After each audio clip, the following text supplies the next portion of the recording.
Commission হচ্ছে না। 2 দিন আগে আমার সব শেষ ইউটিউবের যে ভিডিও সেখানে বলেছিলাম এবং চ্যালেঞ্জ দিয়ে বলেছিলাম যে বিডিআর হত্যাকাণ্ড নিয়ে কোনো কমিশন হচ্ছে না। আমি আগে জানলাম কিভাবে? যারা জানিয়েছে তারাই জানিয়েছে যে সামনে অবস্থা খুব ভয়াবহ। বিএনপি জামায়াত সহ অনেক লোকজন আছেন, তাদের কিছু কিছু লোকজন মুখ পুষা ফেলেন যে ইলিয়াস ভাই হলো গিয়ে আমাদের শত্রু, ইলিয়াস ভাই মনে হয় নতুন কিছু বোধহয় চায়। আমরা নতুন কিছু চাই না, আমরা এই দেশে নির্বাচিত সরকারই চাই। কিন্তু এই সরকারের কাছে আমাদের কিছু চাওয়া ছিল, সেই চাওয়াগুলো পূরণ যে হবে না সেটা কবে জানলাম? বিডিআর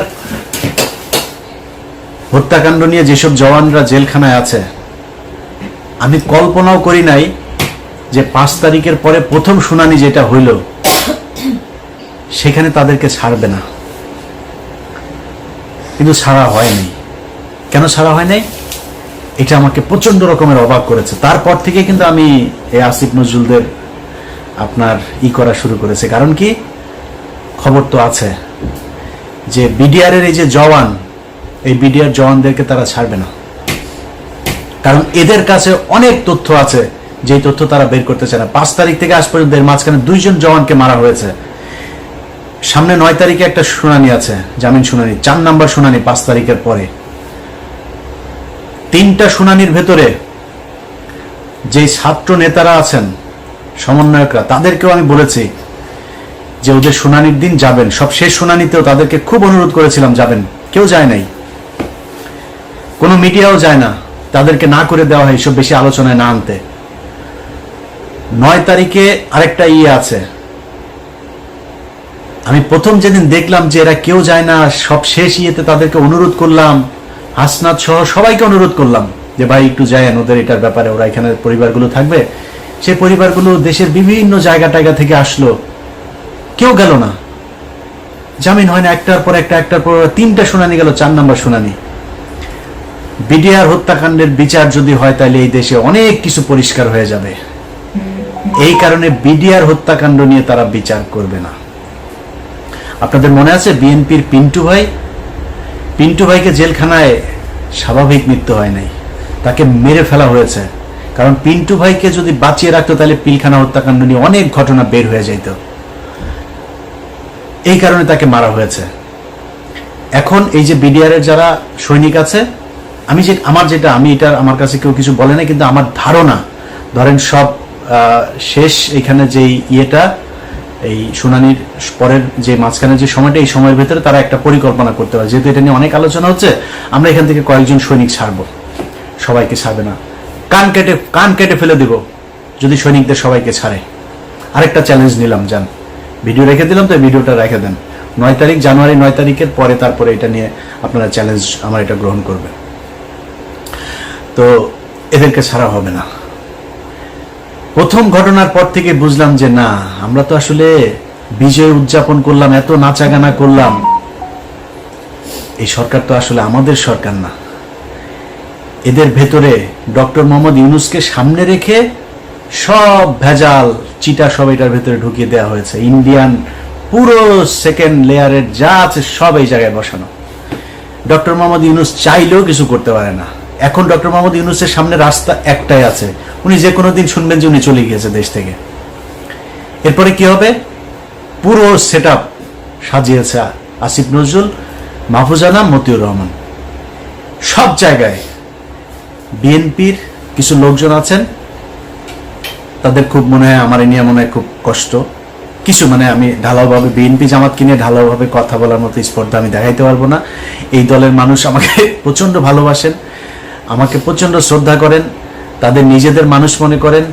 তারা ধান খেতে ঘুমিয়েছেন, তাদের অনেক মানুষ হত্যার শিকার হয়েছে। এই সব শেষ আন্দোলনেও 95% মানুষ জামাত এবং এই বিএনপির লোকজন মারা গিয়েছেন, শহীদ হয়েছেন যারা। অতএব আমরা এদের ব্যাপারে কথা বলতে গেলে রেসপেক্ট করে কথা বলতে হবে। আমার ব্যাপারে কথা বলতে গেলেও একটু রেসপেক্ট দেখায় কথা বলতে হবে। আমাকে বলা হয়েছে যে জামাতের গতকালকে একটা প্রতিবাদ জানিয়েছে আমার একটা বক্তব্যে। সেই বক্তব্য হচ্ছে, আমি বলেছি জামাতের যে নায়েবে আমির আছেন ওই যে তাহের সাহেব, এই তাহের হচ্ছে রয়্যাল লোক। এটা বলার পরে তারা বিবৃতি প্রতিবাদ জানিয়েছে আমার এই বক্তব্যের।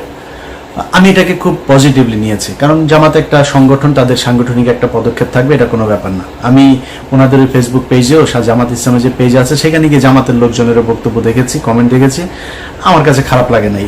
ওনারা মানে খুবই বন্ধুসুলভ আচরণ করেছেন।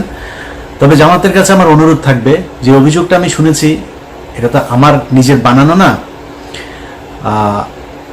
এটা আপনাদের ভেতর থেকে আমাকে জানিয়েছে। তার বাড়িতে নইমুল ইসলাম খান, তার বাড়িতে ছিল নাইমুল ইসলাম খান, তার বাড়িতে ছিল, এবং আবু তাহের সাহেব তাকে পালাতে সহযোগিতা করেছেন। এই ছাড়াও জামাতের আরো অনেকজনের ব্যাপারে এই বিষয় আছে।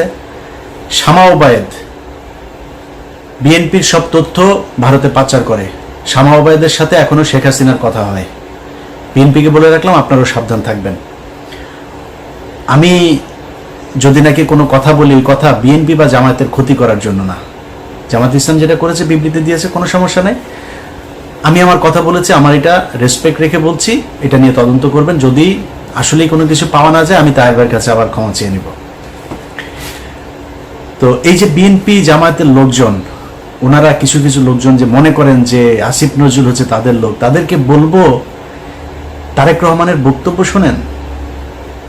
তারেক রহমান আপনার মনে হয় এমনিতেই বলে যে সামনে নির্বাচনটা কঠিন নির্বাচন, এমনিতেই বলেন যে আপনারা মনে করবেন না যে আমরা ক্ষমতায় চলে এসেছে, এগুলো এমনি বলে না। কিন্তু তারেক রহমান খবরগুলো জানে যে তারেক রহমানকে মাইনাস করার জন্য কত ষড়যন্ত্র চলছে, এবং সেইটার পার্ট হচ্ছে এই আসিফ নজরুল, রেজওয়ানা বন্যা, আরেকটা আছে ওদের সাথে ওয়াহিদ মাহমুদ, তো নামটা ভুল করছে কিনা জানি না। এই গং গত সপ্তাহে এই ডক্টর মোহাম্মদ ইউনূস তিনি বলেছেন যে 25-এর মাঝামাঝি বা শেষের দিকে আমরা একটা নির্বাচনের দিকে করি। তিনারা যাবেন না, তিনাদের কথা 26-এর শেষে গিয়ে আমরা করব, চিন্তা করব। এর মাঝখানে সেটআপ শেষ হয়ে যাবে, সব শেষ। বিএনপির ভাইদেরকে বলতে চাই, সব শেষ। দুদকের একজন চেয়ারম্যান আপনাদের দলের ক্যান্ডিডেট ছিল, সে বিএনপি করে না, খুব সৎ মানুষ। বিএনপির ওই চয়েসটা ভয়ঙ্কর রকমের খুবই সুন্দর একটা ছিল। এই আমার জীবনে আমি যত মানুষ সম্পর্কে জানি, একজন মানুষ হিসাবে জানতে পারি, এই বিচারক মোতাহার হোসেন তাদের মধ্যে একজন সৎ মানুষ। এই মানুষটাকে হইতে দেয় নাই আসিফ নজরুল, এই রেজওয়ানা বন্যা, ওয়াহিদ মাহমুদ, এরা হইতে দেয় নাই। ইভেন ডক্টর মোহাম্মদ ইউনূসও চেয়েছিল এই হোক, তাকে হইতে দেওয়া হয়নি। অতএব বিএনপির লোকজন খুব সাবধানে কথা বলেন। আমাদের মির্জা আব্বাস ভাই বলল যে করবে। বিদেশে কিছু লোকজন বসা খায় দেয়া কাম পায় না, ইউটিউবে কথাবার্তা বলে। মির্জা আব্বাস ভাই এই কথাটার জন্য কোনো এক জায়গায় সরি বলে দিয়েন। তার একদিন আগে সম্ভবত পিনাকিদা তার ব্যাপারে একটু কথা বলছিল, এই জন্য তিনি এটা বলে ফেলেন। 6 মাস হয় নাই ভাই এখনো। 6 মাস আগে আপনাদের পক্ষে কথা বলার মতো আমরা ছাড়া কেউ ছিল না। আবার পরের 6 মাস পরে না আবার সেরকম পরিস্থিতি আসে কিনা, ইউ নেভার নো। সো খুব সাবধানে একটু কথা বলতে হবে। হ্যাঁ, আমরা আপনাদেরকে যদি কোনো কথা বলে থাকি তাহলে সেটা মনে রাখবেন, আপনাদের ভালোর জন্যই বলছি। এত মুখ পুষে ফেলা উচিত না। সো তারেক রহমান যে কথাগুলো বলছে, ভেতরে কি হচ্ছে, ঈদের পরেই এই সরকারের বিরুদ্ধে জামাত এবং বিএনপিকে মিলেমিশে আন্দোলনে নামতে হয় কিনা একটু অপেক্ষা করেন। এই যে শাহেদ আলম এখন এত কথাবার্তা বলছে না, শাহেদ আলম কিন্তু এমনিতে আমার বিরুদ্ধে লাগেন। শাহেদ আলম জানে না ওর জীবনেও কি 2 নাম্বারই করেছে। ও যে বিয়েটা করেছে, এই বিয়েটা একটা থানার ভেতরে বিয়ে হয়েছে। আশুলিয়াতে 2 জন এই গাড়ির ভেতরে করছিল, ওইখান থেকে পাবলিক ধরে আপনার একটু টানা হেঁচড়া করলো, এরপরে পুলিশ আসলো, এসে তারপর ধরে নিয়ে গেল, পাবলিক ওর বিয়ে করাইতে হবে। এবং একই সময় তার আরেকজনের সাথে সম্পর্ক ছিল, তার সাথে তার বিয়ে হওয়ার কথা, বিয়ের কথাবার্তাও চলছিল পারিবারিকভাবে। এই মেয়ে যখন ওই মেয়ের যখন শুনে টুনে তারপরে আসার পরে এই মূল্য বললো যে আমাকে বিয়ে করতে হবে। এই পাবলিক পুলিশ মিলে এর সাথে বিয়ে দিয়ে দিয়েছে। চ্যালেঞ্জ করেন, ওরা চ্যালেঞ্জ করেন, আমি থানার নাম টাম সবকিছু বলে দেবো, ওই ওসিকে খোঁজার চেষ্টা করতেছি। এই হচ্ছে শাহেদ আলম। আরো অনেক কিছু আছে, কিন্তু ও আমার সাথে কেন লাগলো জানেন? বিশাল বড় স্বার্থগত একটা দ্বন্দ্ব এই জায়গায়। কি দ্বন্দ্ব? শাহেদ আলমের আসিফ নজরুলকে দিয়ে যে ধান্দাবাজি সে করছে, এই ধান্দাবাজি তো সে বিএনপি আসলে করতে পারবে না। কারণ এ তো সে ভিডিও তো আমাদের কাছে আছে যে তারেক রহমান লন্ডনে থাকে, সেটা নিয়ে সে জানে না। তারেক রহমান কে সে চিনিই না। আমরা জানি একজন যিনি চেয়ারপারসন তিনি জেলে আছেন, ভারপ্রাপ্ত যিনি চেয়ারপারসন, কিংবা উনি কি মহাসচিব নাকি লন্ডনে যিনি আছেন, না উনি এখন ভারপ্রাপ্ত চেয়ারপারসন। শাহেদ আলম চেষ্টা করছে এই সরকারকে যতদিন রাখা যায় এবং আসিফ নজরুলকে যতদিন রাখা যায়। আসিফ নজরুলের এই দেশে গিয়ে এবার ধান্দাবাজি করে আসছে কিছু, এখনো চলতেছে, এখানে বসেই তদবির বাণিজ্য চলছে। আসিফ নজরুল না থাকবে, তারে না থাকলে এটা করে দিবে কে? এই কারণে এখানে তো কোটি কোটি ভাই, শত শত কোটি টাকার খেলা। তো এখানে একটারে মানে করে জামিন করাই দিতে পারলেই তো শত কোটি টাকা দেওয়ার লোকজনও আছে, তার চেয়ে হাজার কোটি টাকা দেওয়ার লোকও আছে। এখন জেলখানায় যারা আছে এদের মধ্যে এরকম নাম ধরে আপনাদের বলতে পারবো কয়েকজন আছে, এদের হাজার কোটি টাকা দিয়েও যদি জামিন করে দেয় তারা করতে রাজি। আমার কাছেই অফার আছে। তো এই বিষয়গুলো কিন্তু এখানে হচ্ছে, যেই কারণে শাহেদ আলম এখন আমাকে নিয়ে ন্যাকেট হয়ে তারপরে নেমেছে। শাহেদ আলম, আমি তোমার আগেও বলেছি, এখনো বলছি, তুমি ভাবা এই যে বিরিয়ানির দোকানে 1000 টাকা করে নিছো, তুমি এত বড় একজন লোক, আমি উবার চালাই, এটা নিয়ে তোমার এত কষ্ট, তোমার মতো এত হাই লেভেলের একজন লোক, তুমি বিরিয়ানির দোকানে যা 1000 টাকা নিলা, এটা কেমন ধরনের হয় শাহেদ আলম? তুমি এখন এই লোকের আবার আইনা ভিডিও বানায় তুমি ছাড়ছো। ওই লোকটা আমার ওইখানে বক্তব্য দিয়ে দিয়েছে, তুমি তার এলাকার লোক, বউ নিয়ে আসছিলা, খাইতে পাইতা না, সাহায্য করেছে। এবং সেই সাহায্যটা কোত্থেকে করেছে? সাংবাদিকদের যেই ভিক্ষা দেয় না খলিল ভাই এখানে অনেক সাংবাদিকরা ভিক্ষা দেয়, ওই ভিক্ষার হ্যাঁ, ফুল রেকর্ড শুনবা। সো বেশি পাকনামি করতে যায় না, নিজের নিচে পরিষ্কার না করে তারপরে কথা বলে লাভ না। আমার নিয়ে খেলবো, আমার নিয়ে খেলতে আসো। আমি ইলিয়াস, আমার নিয়ে বহু খেলাধুলা হয়েছে, বুঝো নাই? এখানে যখন আসছি না, পুলিশ আসছে বাসায়, আমার নিয়ে এখানকার দূতাবাস থেকে শুরু করে আওয়ামী লীগের সবাই মিলে লাগছিল আমার নামে। এমন কোনো মানে ইসলামী টেররিস্ট থেকে শুরু করে সব খালি 2-3টা কথা বলে আমার নিয়ে পুলিশের কি কি ছিল, ইনভেস্টিগেশন ছিল। হ্যাঁ, আমার বাসায় আসছে আন্ডার কভার, এসে তারপরে জিজ্ঞেস করেছে আমি রিলিজিয়নে বিশ্বাস করি কিনা। আমি ওদের উত্তর দিচ্ছি একদম, আমি বলছি I strongly believe in god. আমি নামাজ পড়ি কিনা, কোন মসজিদে যাই, কত অফেন যাই মসজিদে, হ্যাঁ, কোন কোন মসজিদে যাই, এই কোশ্চেন। আরো কি কি এগুলি বানানো টানানোর এগুলির কথা বলা আছে, আমি নাকি কি কি বানাই টানাই, এগুলি অভিযোগ করছে। তো অফিসাররা আমি শেষ পর্যন্ত যা যা বললাম, অফিসার আমার ইউটিউব চ্যানেলটা একটু দেখলো যে তুমি এরকম মেয়েদের নিয়ে নাকি তুমি বাজে কথা বলছো, এই সেই। তখন আমি বললাম হ্যাঁ, এই সাংবাদিক মেয়েরা আমার নিয়ে উল্টাপাল্টা কথা বলছে। কে সে?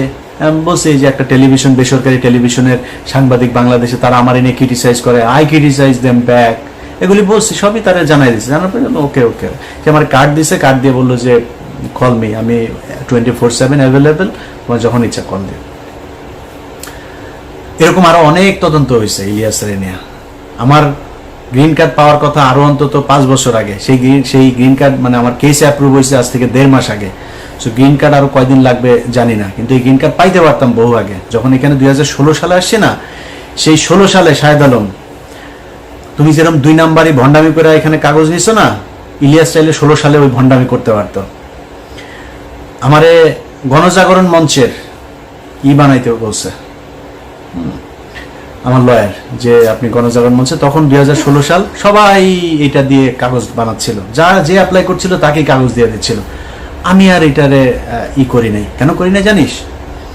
কারণ ওইখানে যায়া লিখতে হইতো, আমার লয়ার আমার বলতেছিল যে খালি তোমার নাম চেঞ্জ করে দিলে হবে, একই ঘটনা সবাই দিয়ে দিচ্ছে, কেস হয়ে যাচ্ছে। যে বাংলাদেশের ফান্ডামেন্টালিস্ট যারা আছে তারা মানুষের ধরে ধরে জবাই করছে, ওই যে অভিজিৎ হত্যাকাণ্ড টাণ্ড হইলো তখন এরা জবাই করছে।